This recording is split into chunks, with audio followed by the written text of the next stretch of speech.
नमस्कार, welcome to Mukta home science study.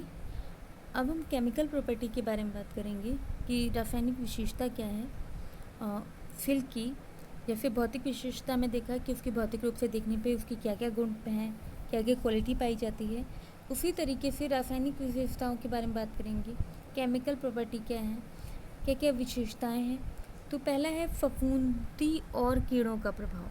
अब जैसे फफूंदी और कीड़े का क्या प्रभाव पड़ेगा वस्तु पर, तो अधिक समय तक आर्द्रता वाले स्थान पर रहने से इसमें फफूंदी लग जाती है। जैसे नमी वाली जगह पर रखा जाए तो जल्दी जो है कीड़े पड़ जाते हैं, कीड़े तो नहीं, फफूंदी पड़ जाती है। सूखे वस्त्र को अच्छी तरह सुरक्षित नहीं रखने पर फफूंदी नहीं लगती है। अब जैसे ऊनी रेशा है तो ऊनी में कीड़े पड़ जाते हैं, और कॉटन का कपड़ा है उसमें फफूंदी लग जाती है। रेशमी वस्त्रों में कीड़े लग जाते हैं, रेशमी वस्त्रों में फफूंदी लग जाती है। ठीक है, तो इसलिए फफूंदी का प्रभाव पड़ेगा। अम्ल की क्रिया यानी एसिड का क्या प्रभाव पड़ेगा। तो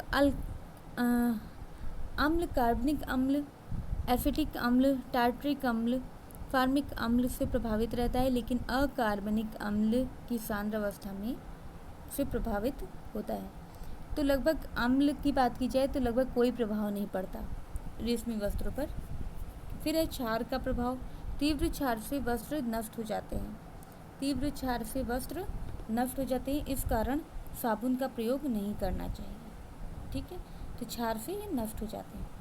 अम्ल रंगों के प्रति, अब जैसे ये है तो ये ऊन और रेशम की क्वालिटी लगभग मैच होती है, चाहे वो फिजिकल हो या केमिकल प्रॉपर्टी हो। तो ठीक है, अम्ल की क्रिया, तो अम्ल का लगभग कोई प्रभाव नहीं पड़ता, क्षार का प्रभाव पड़ेगा, हानिकारक प्रभाव पड़ेगा।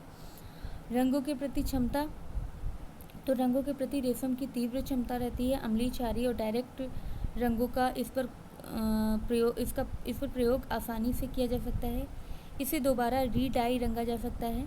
तो ये क्या है, कहने का सेंस कि रंगों के प्रति सदस्यता अच्छी रहती है, क्षमता अच्छी रहती है, रंग चढ़ाए जा सकते हैं।